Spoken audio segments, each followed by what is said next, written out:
a lot of them bowlers in West Indies cricket need to be scientists, you know. The scientists love experiment. All right. But remember, our head coach said he's the X factor. He's what? The X factor with his pace. You don't know about X factor. Hey, do you know he should have been the first captain, the captain of West Indies under 19 team. You know that? I don't know, but I've heard stories. Oh yes. Oh yes. So you're right. He was living in Barbados then. That's in Bajan. Okay. That's in my Bajan. Bajan. That was. He was there. You know how long he's been following me? Since I play not only for Antigua youth cricket and so.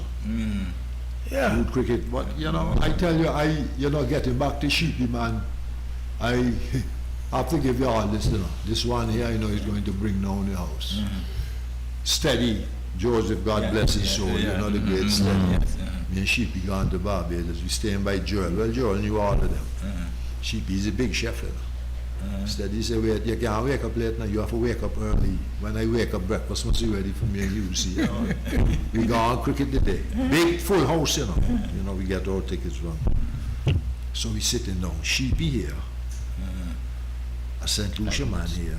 Steady there, and me like in the front. It was when Banks made his debut.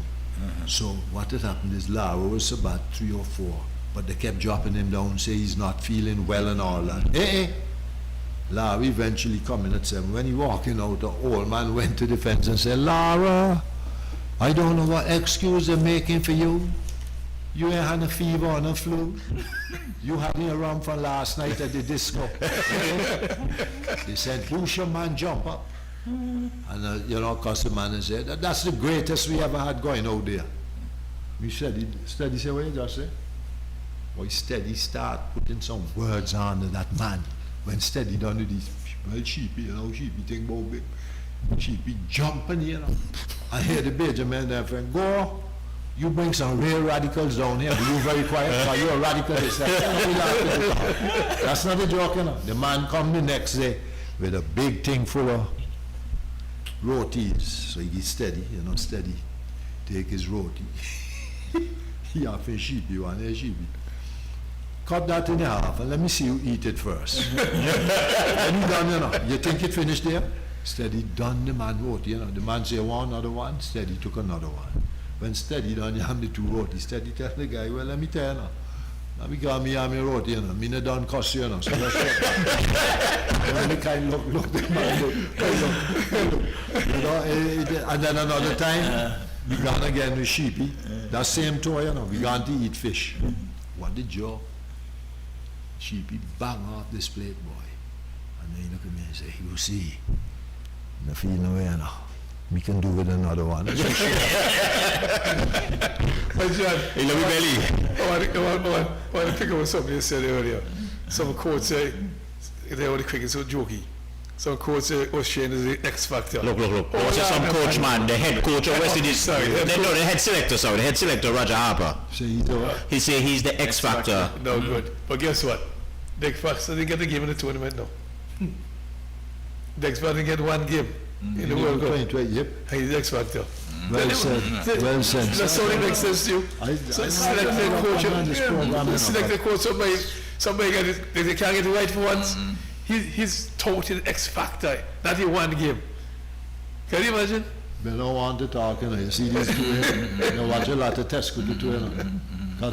By sure you all Sheepy, you all have been anywhere to watch with Sheepy and so.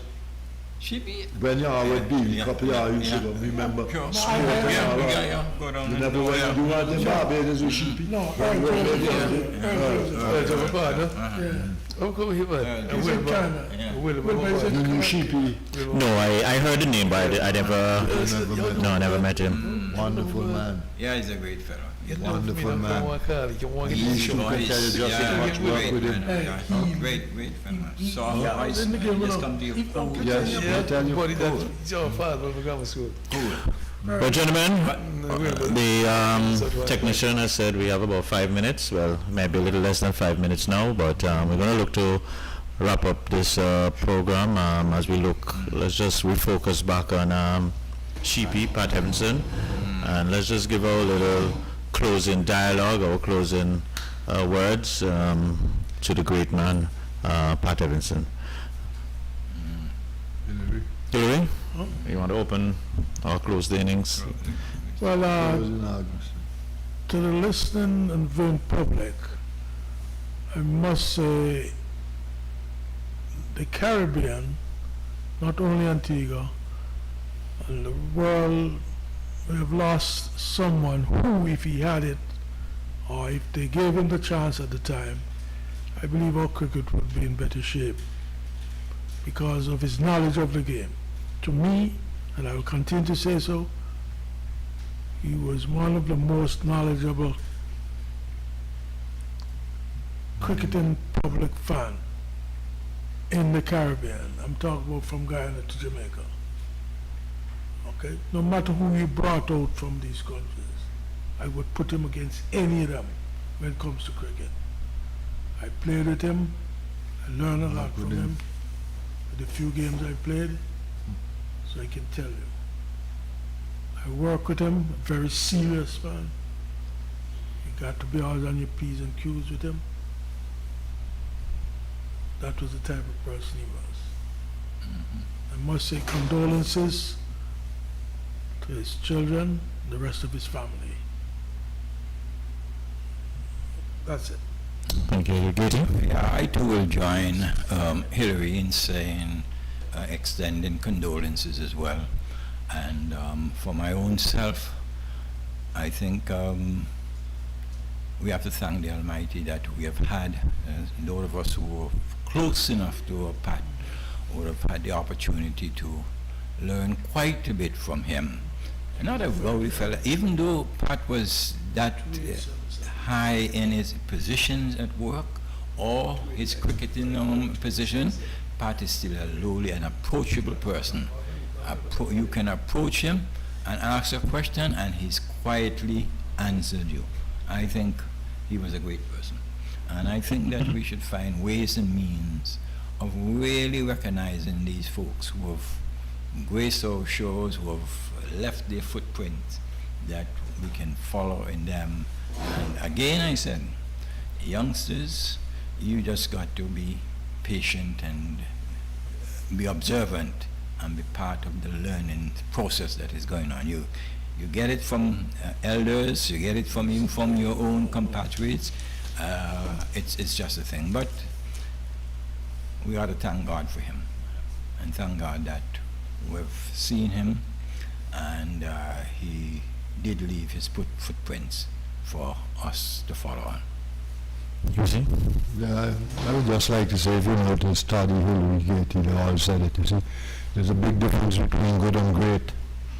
Chief was certainly a great man. And as I said, not only for his cricket, that's his life. As I told you, he worked at B, where I think he was manager. He had his own business. You know, I think he worked at Bryson's too. That's where he started.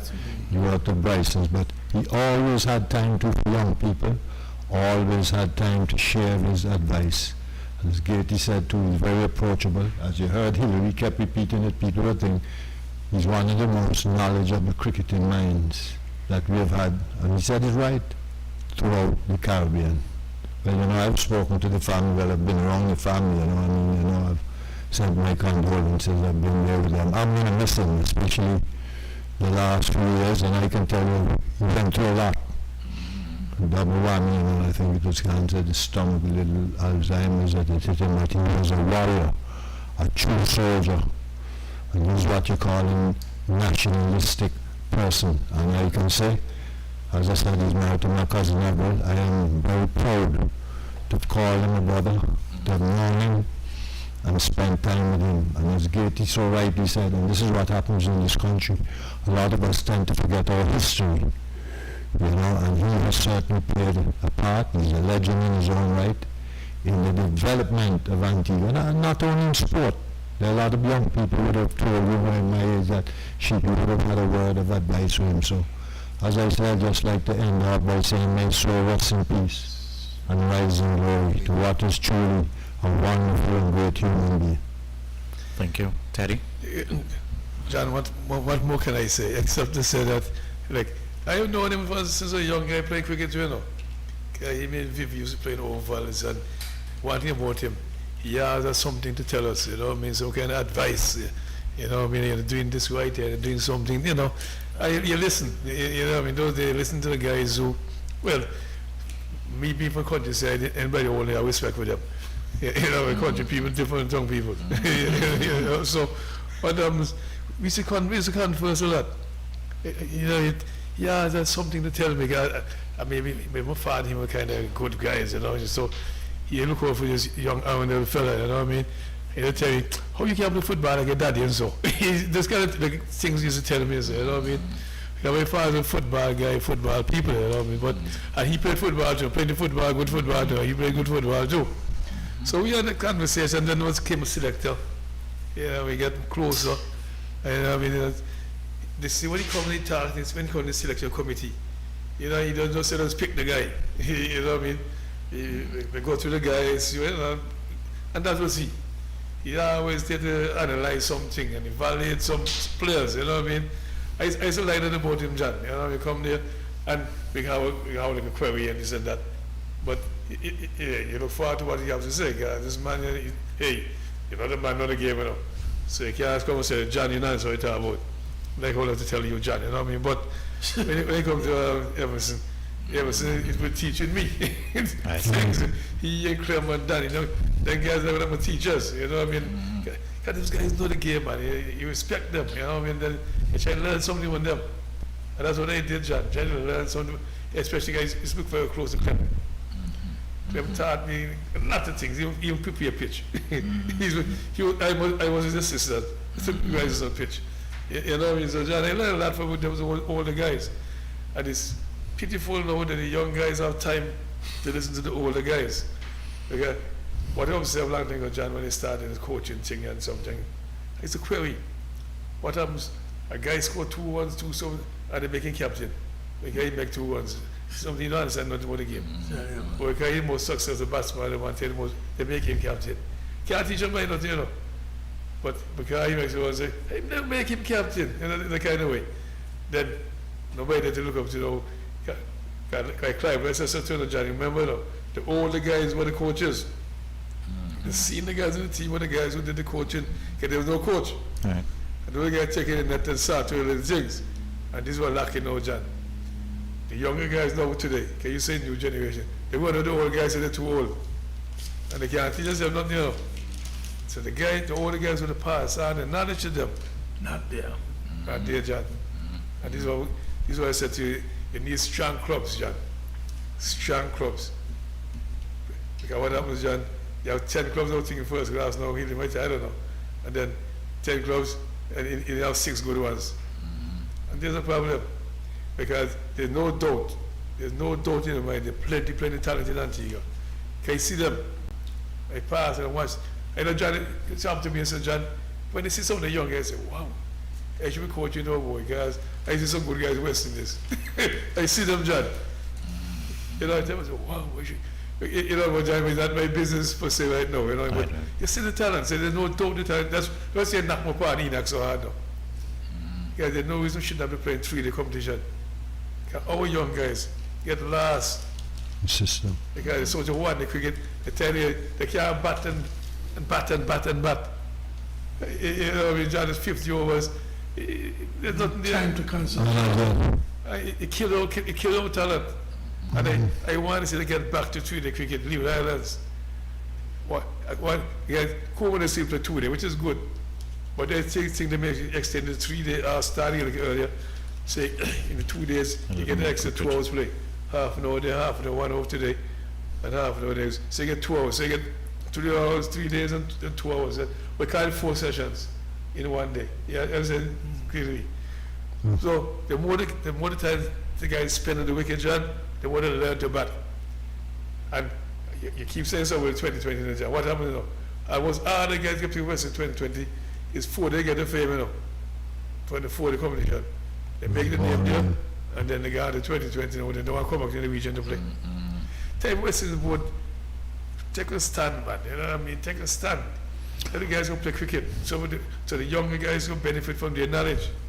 I would like to, I forgot to say something that Hillary Toddy, I guess Gertie could attest to, as you've heard here, Sheepy being so knowledgeable about games, so he's actually the longest serving selector that Antigua cricket has ever had.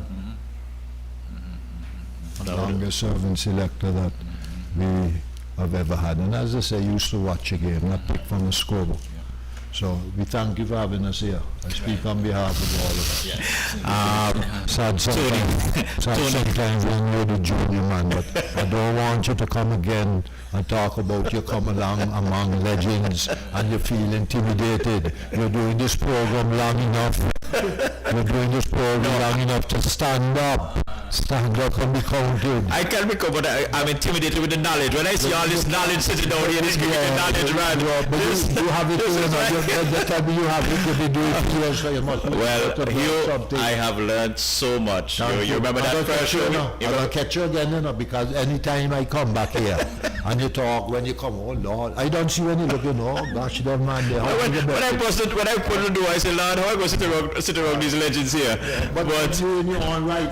But I'm learning, and here I go back to our first show up at the Animal Farm, and it has been. I look forward to this Thursday afternoon so much. Good. I have learned so much. It's really educational, really informative, really enlightening. But ladies and gentlemen, as they say, every good thing must come to an end. And before I go, Hugh, Tony Lou says to tell you. Tony Lou says Ed Lewis says good afternoon. So I don't know. Next week is Frankai. Okay. Well, we have another stalwart we're gonna focus on, the King Frankai. But today it was all about Pat Sheepy, Evans. It was, Evanson. I like what Gatey said. He left his footprints. And something we talk about quite a lot on this show. A lot of the history. I don't know how we're gonna get it imparted to our youngsters, but we're gonna have to find creative ways, mediums, systems, whatever it is, because we can't afford for all of this knowledge to be taken away without being transferred to the next generation, because it will be just basically wasted if that knowledge is not. Yeah, well, I can tell you, he and others transferred it to all of us. Right. So we need kept it. So we need you guys to keep the beacon. And one of the things I think I would have to make a recommendation to the Antigua Cricket Association. They should appoint whether it's a mentor, a legend, or a group of guys to each team, and we need to make it mandatory that we have some interactive sessions, because. Hugh and gentlemen, I've been doing this show over a year plus now, and I can't even talk about information I get. I mean, it's just amazing. I meet a lot of things. I didn't even know so much about Pat Evanson. You understand? And just sitting, listening to you guys, listening to Isaac last week, but he say Sheepy was a much better keeper than Taddy. I told him that. I told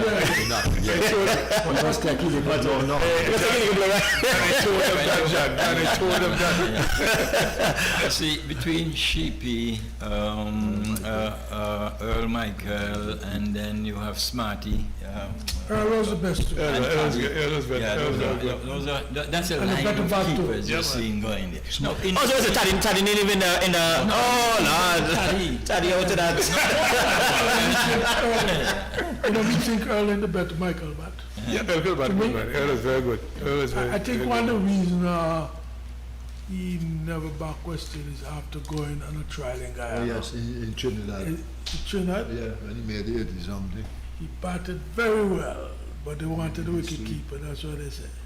Earl was a good keeper. Earl was a good wicket keeper too. He was a good batsman, wicket keeper. He Sheepy, all the man. I tell you, to me, he was my batsman of the Michael. He was the one that emulated that. Down the middle, out. I'm telling you. Put a prize on his wicket. Well, ladies and gentlemen, we got to go. It was really a pleasure having you with us, and we look forward to having you back with us next week, Thursday. Of course, we'll be back on Monday with Mervyn, and on Wednesday we have the Coaches Corner. Coach's View. Coach's View. You let Taddy bang me up. Coach's View, and of course we'll be back next week, Thursday. So we just ask everybody to stay safe, enjoy the holiday season as it approaches, and let's just have a good time going forward. All the best.